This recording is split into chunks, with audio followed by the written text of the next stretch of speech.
ವಚನಗಳನ್ನು ನಾವು ನೋಡಿಕೊಳ್ಳೋಣ. ಯೇಸುವೇ, ನೀನು ನಿನ್ನ ರಾಜ್ಯವನ್ನು ಪಡೆದವನಾಗಿ ಬರುವಾಗ ನನ್ನನ್ನು ನೆನೆಸಿಕೋ ಅಂದನು. ಅದಕ್ಕೆ ಯೇಸು, ಈ ಹೊತ್ತೇ ನನ್ನ ಸಂಗಡ ಪರದರ್ಶನಲ್ಲಿರುವಿ ಎಂದು ನಿನಗೆ ಸತ್ಯವಾಗಿ ಹೇಳುತ್ತೇನೆ ಎಂದು ಉತ್ತರ ಕೊಟ್ಟನು. ಇಲ್ಲಿ ನಾವು ನೋಡುತ್ತೇವೆ ಏನಂದ್ರೆ, ಯೇಸು ಕ್ರಿಸ್ತನನ್ನು ಆ ಶಿಲುಬೆಗೆ ಹಾಕಿದಾಗ ಯೇಸು ಕ್ರಿಸ್ತನ ಎಡಗಡೆ ಮತ್ತು ಬಲಗಡೆ ಇಬ್ಬರು ಕಳ್ಳರನ್ನು ಸಹ ಶಿಲುಬೆಗೆ ಹಾಕಿರುತ್ತಾರೆ. ಅಲ್ಲಿ ಇಬ್ಬರು ಕಳ್ಳರ ಕುರಿತಾಗಿ ನಾವು ನೋಡುವಾಗ ಈಗ ನಾವು ಓದಿದಂತಹ ವಾಕ್ಯದ ಮೇಲಿನ ಭಾಗಗಳಲ್ಲಿ ಅಥವಾ ಮೇಲಿನ ವಚನಗಳಲ್ಲಿ ನಾವು ನೋಡಿಕೊಳ್ಳುವುದಾದರೆ ಅಲ್ಲಿ ಇಬ್ಬರು ಕಳ್ಳರಿದ್ದಾರೆ. ಅವರು ಯೇಸುವಿನೊಂದಿಗೆ ಮಾತಾಡುತ್ತಿದ್ದಾರೆ. ಅಲ್ಲಿ ಮೊದಲನೇ ಕಳ್ಳನು ಹೇಳುತ್ತಾನೆ, ನೀನು ರಕ್ಷಕನಾಗಿದ್ದರೆ, ಅಥವಾ ಯೇಸು ಎಂಬ ಈ ಪದದ ಅರ್ಥ ರಕ್ಷಕ. ನಾವು ಯೇಸು ಕ್ರಿಸ್ತನ ಜನನದ ಕುರಿತಾಗಿ ಧ್ಯಾನಿಸುವಾಗ ಯೇಸು ಎಂಬ ಈ ಪದದ ಅರ್ಥ ರಕ್ಷಕನು ಅಥವಾ ಮೆಸ್ಸಿಯನು ಎಂಬುದಾಗಿ ನಾವು ನೋಡುತ್ತೇವೆ.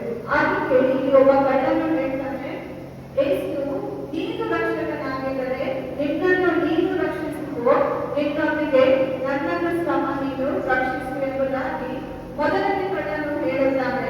ಆಗ ಅದಕ್ಕೆ ಯೇಸು ಉತ್ತರ ಕೊಡಲಿಲ್ಲ. ಆದರೆ ಎರಡನೇ ಕಳ್ಳನು ಇಲ್ಲಿ ಉತ್ತರ ಕೊಡುತ್ತಾನೆ. ಏನಂದರೆ 38-33ನೇ ವಚನದಲ್ಲಿ, ಇವನು ಯೆಹೂದ್ಯರ ಅರಸನು ಎಂಬುದಾಗಿ ಒಂದು ವಿಳಾಸವಿತ್ತು.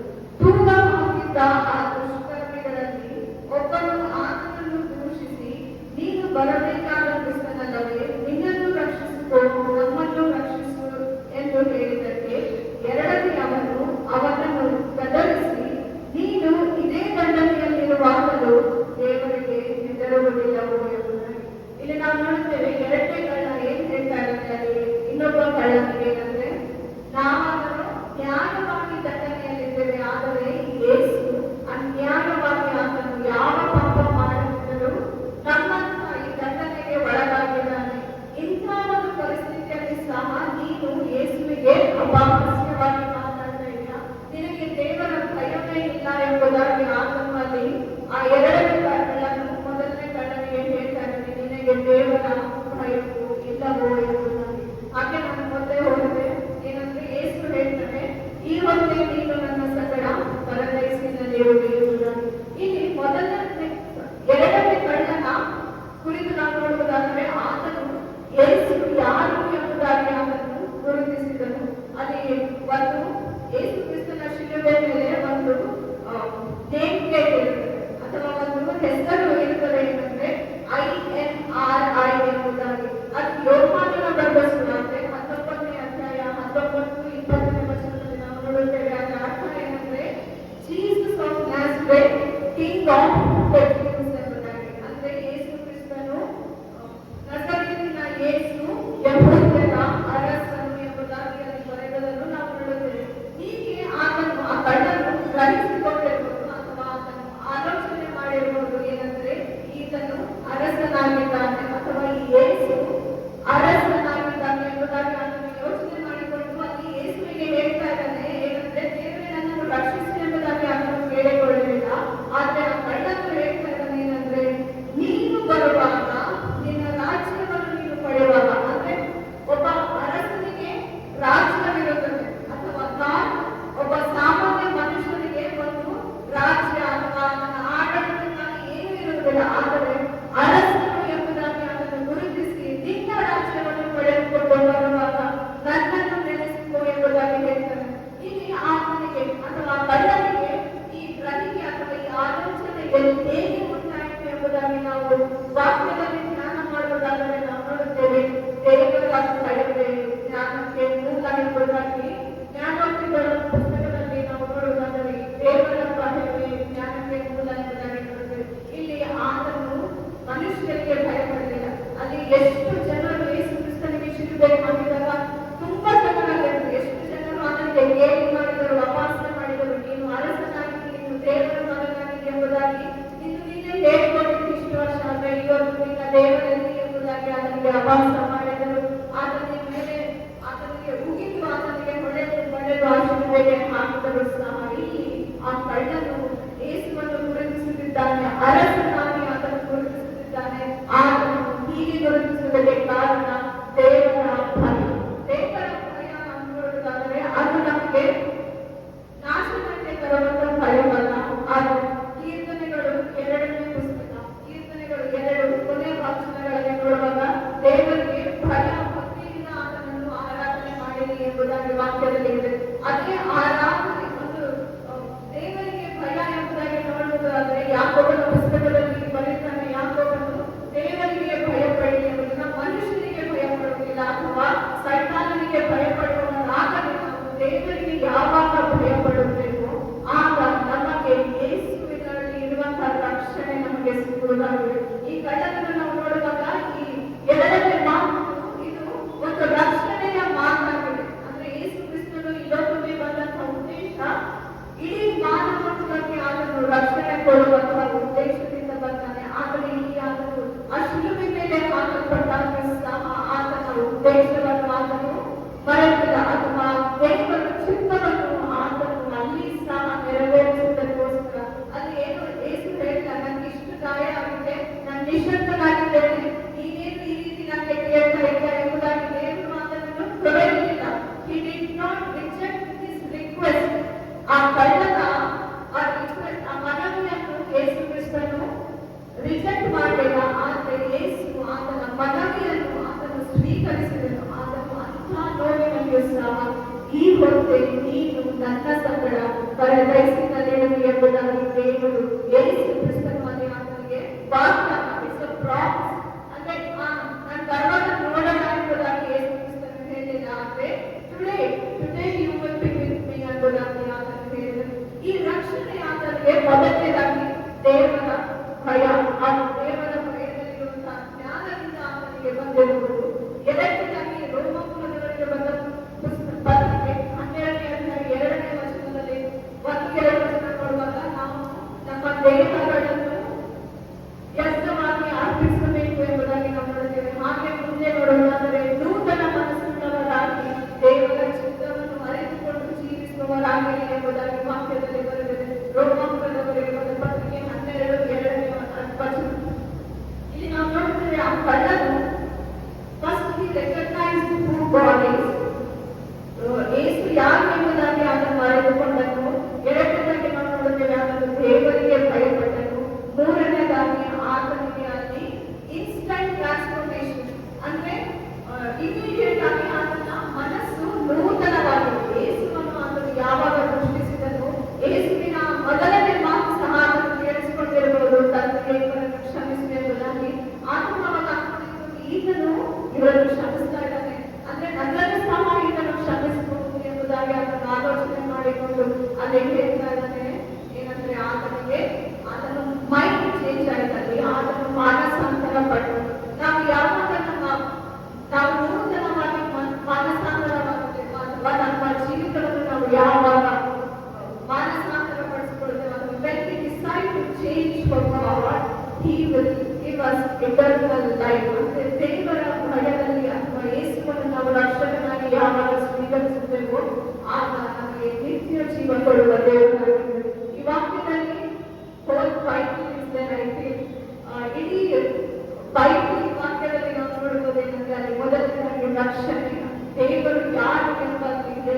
ಅದೇ ರೀತಿ ನಿತ್ಯ ಜೀವ ನಮಗೆ ಯೇಸುವನ್ನು ನಾವು ದೃಷ್ಟಿಸಿದಾಗ ಅಥವಾ ಯೇಸುವನ್ನು ನಾವು ಸ್ವೀಕರಿಸಿಕೊಂಡಾಗ ನಮಗೆ ನಿತ್ಯ ಜೀವ ಇದೆ ಎಂಬುದಾಗಿ ಇಲ್ಲಿ ವಾಕ್ಯದಲ್ಲಿ ನೋಡುತ್ತೇವೆ. ಅದನ್ನು ಪರದೈಸಿನಲ್ಲಿರುವೆ ಎಂಬುದಾಗಿ ಹೇಳಿದಾಗ ಆ ಕಳ್ಳನು ಆತನು ಎಂಥ ಪಾಪ ಮಾಡಿ ಅಥವಾ ಎಂಥ ತಪ್ಪು ಮಾಡಿದವನಾಗಿ ಆ ಶಿಲುಬೆ ಮೇಲೆ ಇದ್ದಾಗ ನಮಗೆ ಗೊತ್ತಿಲ್ಲ. ಆದರೆ ಆತನಿಗೆ ಅಲ್ಲಿ ನಿತ್ಯ ಜೀವ ಸಿಕ್ಕಿತು. Instant, it was instant. ಇವಾಗ ಇನ್ಸ್ಟೆಂಟ್ ಮಾಡಿ 2 minutes ಬೇಕಾಗ್ತದೆ. ಇಲ್ಲಿ ಆತನಿಗೆ ರಕ್ಷಣೆ ಇಟ್ ವಾಸ್ ವೆರಿ ಕ್ವಿಕ್. ಆತನೇನು ಅಲ್ಲಿ ದೊಡ್ಡ ಜಾಗೃತಿ ಕೂಡ ಮಾಡಲಿಲ್ಲ. ಆತನು ಹೇಳಿದ್ರು ಒಂದೇ ಮಾತು, ಏನಂದ್ರೆ ನಿನ್ನ ರಾಜ್ಯದಲ್ಲಿ ನೀನು ಬರುವಾಗ, ನಿನ್ನ ರಾಜ್ಯದಲ್ಲಿ ನೀನು ಅರಸನಾಗಿ ಬರುವಾಗ ನನ್ನನ್ನು ನೆನೆಸಿತು. ನಾವು ಸಹ ಇವತ್ತು ತಿಳ್ಕೊಳ್ಬೇಕು, ಏನಂದ್ರೆ ಯೇಸು ಕ್ರಿಸ್ತನು ತಿರುಗಿ ಬರುತ್ತಾ ಇದ್ದಾನೆ. ಆತನು ಸತ್ತು ಪುನರುತ್ಥಾನನಾಗಿ ಎದ್ದು ಮತ್ತೆ ಆತನು ತಿರುಗಿ ಬರುವವನಾಗಿ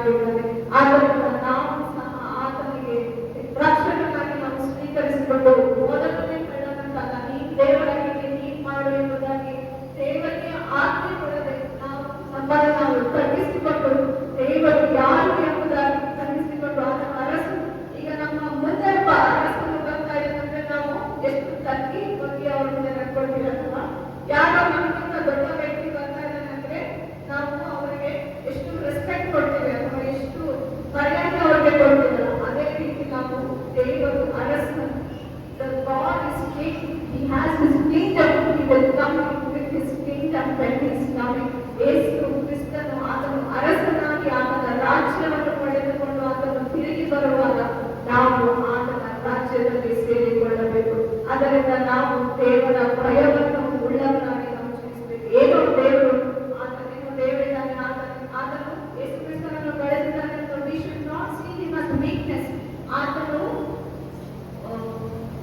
ಒಬ್ಬ ವೀಕ್ ವ್ಯಕ್ತಿಯಾಗಿ ನಾವು ನೋಡಬಾರ್ದು. ಆತನು is very powerful, is very strong ಎಂಬುದಾಗಿ ನಾವು ಬೆಳೆಸಿಕೊಳ್ಳಬೇಕು. ಆತನು ಬಲಿಷ್ಠನಾದ ದೇವರು. ಆತನು ತಿರುಗಿ ಬರುವಾಗ ಕೃಪೆಗೆ ದಯೆ ಕರುಣೆ ಇರುವುದಿಲ್ಲ. ಆದರೆ ಆತನು ತಿರುಗಿ ಬರುವಾಗ ಆತನು ನಿಮಗೆ ಲೆಕ್ಕ ಕೇಳುವ, ನಮಗೆ ಲೆಕ್ಕ ಕೇಳುವವನಾಗಿ ಬರುತ್ತಾ ಇದ್ದಾನೆ. ಇಲ್ಲಿ ಆತನು ಒಂದೇ ಮಾತದಿಂದ ಆತನ ಜೀವಿತವೆಲ್ಲ ಮಾತನಾಡಿತು. ಆತನು ಸಾಯಬೇಕಾದರೂ ಆತನಿಗೆ ನಿತ್ಯ ಜೀವವನ್ನು ಯೇಸು ಕ್ರಿಸ್ತನು ದಯಪಾಲಿಸಿದನು. ಆಗ ನಾವು ಇಷ್ಟು ವರ್ಷಗಳಿಂದ ನಾವು ವಾಕ್ಯ ಕೇಳ್ತಾ ಇದ್ದೇವೆ, ಓದ್ತಾ ಇದ್ದೇವೆ, ಪ್ರಾರ್ಥನೆ ಮಾಡ್ತಾ ಇದ್ದೇವೆ. ಆದರೆ ನಮ್ಮಲ್ಲಿ ಆ ಟ್ರಾನ್ಸ್ಫಾರ್ಮೇಶನ್ ಇದೆಯಾ ಅಥವಾ ನಮ್ಮಲ್ಲಿ ಆ ಮಾನಸಾಂತರ ಇದೆಯಾ ಎಂಬುದಾಗಿ ನಾವು ಯೋಚನೆ ಮಾಡಬೇಕು. ಮಾನಸಾಂತರ ಎಂಬುದಾಗಿ ನೋಡುವುದಾದರೆ ಯಾವುದಾದ್ರೂ ನಾವು ಒಂದು ದಿಕ್ಕಿನಲ್ಲಿ ನಾವು ಹೋಗ್ತಾ ಇರ್ತೇವೆ, ಆ ದಿಕ್ಕು ತಪ್ಪು ಎಂಬುದಾಗಿ ತಿಳ್ಕೊಂಡಾಗ ಯೂ ಟರ್ನ್ ಮಾಡ್ಕೊಂಡು ಬರಬೇಕು. ಯಾವಾಗಲೂ ನಾವು ಟ್ರೈ ಮಾಡಿದಾಗ ಈ ರೂಟ್ ಆ ಕಾರಿಗೆ ಹೋಗೋದಿಲ್ಲ ಎಂಬುದಾಗಿ ನೋಡಿ ನಾವೇನ್ ಮಾಡ್ತೀವಿ, ಯೂ ಟರ್ನ್ ಎಲ್ಲಿದೆ ಎಂಬುದಾಗಿ ತಿಳ್ಕೊಂಡು ಬರ್ತೀವಿ, ಮತ್ತೆ ಅದೇ ದಾರಿಗೆ ಹೋಗೋದಿಲ್ಲ. ಆದ್ರೆ ಯೂ ಟರ್ನ್ ಮಾಡಿಕೊಂಡು ನಾವು ಹೋಗುವಂತ ಗಮ್ಯಕ್ಕೆ ನಾವು ಹೋಗಿ ಸೇರೋಣ. ಅದೇ ರೀತಿ ನಮ್ಮ ಗುರಿ ನಿತ್ಯ ಜೀವ ಆಗಿರಬೇಕು. ನಾವು we should also expect that paradise. ಈ ಎರಡನೇ ಕಳ್ಳ ನಂತರ ನಾವು ಸಹ ಪರದೈಸ್ ಎಂಬ ರಾಜ್ಯವನ್ನು ನಾವು ನಿರೀಕ್ಷಿಸಿಕೊಳ್ಳುವವರಾಗಬೇಕು. ಅಥವಾ ನಮ್ಮ ಜೀವಿತವನ್ನು ನಾವು ಬದಲಾಯಿಸಬೇಕು. ಯೇಸುವಿಗೆ ನಾವು ಹೇಗೆ ಮೆಚ್ಚಿಸಬೇಕು ಅಥವಾ ಆತನ ದಯೆಯನ್ನು ಕರುಣೆಯನ್ನು ಈಗ ಆತನು ನಮಗೆ ಕೊಟ್ಟಿರುವ ಸಮಯದಲ್ಲಿ ನಾನು ಹೇಗೆ ಅದನ್ನು ಉಪಯೋಗಿಸಿಕೊಳ್ಳಬೇಕು ಎಂಬುದಾಗಿ ಆಲೋಚನೆ ಮಾಡಿ ನಾವು ಜೀವಿಸುವ ನಿಜವಾಗ್ಲೂ ನಾವು ನಮ್ಮ ಜೀವಿತಗಳನ್ನು ನೋಡಲು ಸಾಧ್ಯವಾಗುತ್ತದೆ. ಅಲ್ಲಿ ರೋಮಾಪುರದವರಿಗೆ ಬರೆದ ಪತ್ರಿಕೆ 12ನೇ ಅಧ್ಯಾಯದಲ್ಲಿ ನಾವು ನೋಡಿದ್ದೇವೆ, ನಿಮ್ಮನ್ನು ನೀವು ಸಜೀವ ಯಜ್ಞವಾಗಿ ಅರ್ಪಿಸಿಕೊಳ್ಳಿರಿ ಎಂದು ನೋಡಿ. It is not easy. ಆ ವಾಕ್ಯದಲ್ಲಿ ನಾವು ಓದಿದ ಮುಂದೆ ಅಷ್ಟು ಸುಲಭವಾದದಲ್ಲ ನಮ್ಮನ್ನು ನಾವು ಸಜೀವ ಯಜ್ಞವಾಗಿ ಅರ್ಪಿಸಿಕೊಳ್ಳಿ. ಈ ಲೋಕದ ಆಸೆ ಆಕಾಂಕ್ಷೆ ಅಥವಾ ಇನ್ನೊಬ್ಬರು ಆ ಥರ ಇದ್ದರೆ ನಾನು ಆ ಥರ ಇರ್ತೀನಿ ಎಂಬುದಾಗಿ that is where our test comes. ಅವ್ರು ಅಂತಿದ್ದಾರೆ, ನಾನು ಹಂಗೆ ಮಾಡಿದ್ದೆ, ಏನು ತಪ್ಪು ಇಲ್ಲ ಎಂಬುದಾಗಿ ನಾನು ಇನ್ನೊಬ್ಬರನ್ನು ನೋಡಿ ಜೀವಿಸುವುದಾದರೆ ಅದನ್ನು ವಾಕ್ಯದ ಅನುಸಾರ ಇಲ್ಲ ಅಂದ್ರೆ ನಮಗೆ ಶಿಕ್ಷೆ ಇದೆ. We should face the consequence. ಅದನ್ನು ನಾವು ಗ್ರಹಿಸಿಕೊಳ್ಳಬೇಕು. ಹೋಶೇಯ 4:6 ಬರೆಯುತ್ತೇನೆಂದ್ರೆ, ನನ್ನ ಜನರು ಅಜ್ಞಾನದಿಂದ ತಿಳುವಳಿಕೆ ಇಲ್ಲದೆ ನಾಶವಾಗುತ್ತಾ ಇದ್ದಾರೆ ಎಂಬುದಾಗಿ. ಆದರೆ God has given this knowledge. ದೇವರು ಆತನ ವಾಕ್ಯವನ್ನು ಕೊಟ್ಟಿದ್ದಾನೆ, ಯಾವುದು ಸರಿ ಯಾವುದು ತಪ್ಪು ಎಂಬುದಾಗಿ ಆತನು ನಮಗೆ ತಿಳಿದುಕೊಳ್ಳುವುದಕ್ಕೆ ವಾಕ್ಯ ಕೊಟ್ಟಿದ್ದಾನೆ. Everything is in this Bible. We have answers for everything. ಈ ಲೋಕದಲ್ಲಿ ಎಷ್ಟೇ ಹೊಸದಾಗಿ ಬಂದಿದ್ರು, ಇವಾಗ ಆರ್ಟಿಫಿಷಿಯಲ್ ಇಂಟೆಲಿಜೆನ್ಸ್ ಎಂಬ ಹೊಸ ಟೆಕ್ನಾಲಜಿ ಸಹ ಬಂದಿದೆ. But this word of god is eternal, it is unchanging. ಈ ಲೋಕ ಎಷ್ಟೇ ಟೆಕ್ನಾಲಜಿಗಳಿಂದ ಬಂದರೂ ಸಹ ನಮ್ಮ ಜೀವಿತ ಈ ವಾಕ್ಯಾನುಸಾರ ಇಲ್ಲ ಅಂದ್ರೆ ನಮಗೆ ನಿತ್ಯ ಜೀವ ಸಿಗುವುದಿಲ್ಲ. ರಕ್ಷಣೆ ಎಂಬುದು ಇದು ದೇವರ ವರ ಎಂಬುದಾಗಿ ರೋಮಾಪುರದವರೆಗೆ ಬರೆದ ಪತ್ರಿಕೆಯಲ್ಲಿ ನಾವು ನೋಡಿದ್ದೇವೆ. Salvation is A gift from god. ಆದ್ರೆ ಆ ಗಿಫ್ಟ್ ಅನ್ನು ನಾವು ಹೇಗೆ ಇಟ್ಕೊಳ್ತೀವಿ ಎಂಬುದು ಇದು ನಮ್ಮ ಮೇಲೆ ಬಿಟ್ಟಿದ್ದಾಗಿದೆ. ಕೀರ್ತನೆಗಳು 116 ನೋಡುವಾಗ ಅಲ್ಲಿ ರಕ್ಷಣೆ ಪಾತ್ರೆಯನ್ನು ಹೊತ್ತುಕೊಂಡು ಈ ಲೋಕದಲ್ಲಿ ನಾನು ನಿನ್ನ ಸಾಕ್ಷಿಯಾಗಿ ಜೀವಿಸುತ್ತೇನೆ ಎಂಬುದಾಗಿ ದಾವಿದನಲ್ಲಿ ಬರೆಯುತ್ತಾನೆ. ಅಂದ್ರೆ ನಾವು ನಮ್ಮ ರಕ್ಷಣೆ ಪಾತ್ರೆ, ಈ ಒಂದು ಪಾತ್ರೆಯಲ್ಲಿ ನೀರು ಹಾಕೊಂಡು ಅಥವಾ ಒಂದು ಗ್ಲಾಸ್ ನಲ್ಲಿ ನೀರು ಹಾಕೊಂಡು ನಾವು ನಡ್ಕೊಂಡು ಹೋಗ್ಬೇಕಂದ್ರೆ ಎಷ್ಟು ಕೇರ್ಫುಲ್ ಆಗಿರ್ತೀವಲ್ಲ, ಅದೇ ರೀತಿ ನಾವು ನಮ್ಮ ರಕ್ಷಣೆ ಪಾತ್ರೆ ಅಂದ್ರೆ ಆ ಕಳ್ಳನಿಗೆ ಸಿಕ್ಕಂತ ಆ ರಕ್ಷಣೆ ನಮಗೂ ಕೂಡ ಸಿಕ್ಕಿದೆ. But it is a gift. ನಮಗೆ ಅದು ಬರವಾಗಿ ಸಿಕ್ಕಿದೆ ಎಂಬುದಾಗಿ ನಾವು ಆಲೋಚಿಸಿಕೊಂಡು ನಮ್ಮ ರಕ್ಷಣೆ ಪಾತ್ರೆಯನ್ನು ಅತಿ ಜಾಗ್ರತೆಯಿಂದ ನಾವು ಎಷ್ಟು ಕೇರ್ಫುಲ್ ಆಗಿ ಅದನ್ನು ಕ್ಯಾರಿ ಮಾಡ್ಕೊಂಡು ಹೋಗ್ಬೇಕಂದ್ರೆ ಇನ್ನೊಬ್ಬರು ನೋಡಿ ನಮ್ಮನ್ನು ನೋಡಿ ಅಥವಾ ನಮ್ಮ ಜೀವಿತವನ್ನು ಅವರು ನೋಡಿ ಇವರ ಯೇಸುವೆ ನಿಜವಾದ ದೇವರು, ಇವರ ಯೇಸುವಿನಲ್ಲಿ ರಕ್ಷಣೆ ಇದೆ ಎಂಬುದಾಗಿ ಅವರು ತಿಳ್ಕೊಂಡು ನಾವು ಸಹ ಈ ಲೋಕದಲ್ಲಿ ಸಾಕ್ಷಿಯಾಗಿ ಜೀವಿಸಬೇಕು ಎಂಬುದಾಗಿ ನಾನು ಹೇಳಲಿಚ್ಛಿಸುತ್ತೇನೆ. ಹಾಗೆ ದೇವರ ಭಯ ಜ್ಞಾನಕ್ಕೆ ಮೂಲ ಎಂಬುದಾಗಿ ನೋಡುವುದಾದರೆ ದೇವರ ಭಯದಲ್ಲಿ ನಮಗೆ ಜ್ಞಾನ ಇದೆ, ಜೀವವಿದೆ. ದೇವರಿಗೆ ನಾವು ಯಾವಾಗ ಭಯ ಪಡುತ್ತೇವೋ ನಾವು ಆತನಿಗೆ ಆ ಭಯದಿಂದ ನಾವು ನಡುಗುತ್ತಾ ವಾಕ್ಯವನ್ನು ಓದುವವರಾಗುತ್ತೇವೆ, ನಡುಗುತ್ತಾ ಆತನನ್ನು ಆರಾಧಿಸುವವರಾಗುತ್ತೇವೆ. ಆತನನ್ನು ನಾವು ಸೃಷ್ಟಿಸಿಕೊಂಡಾಗ ನಮಗೆ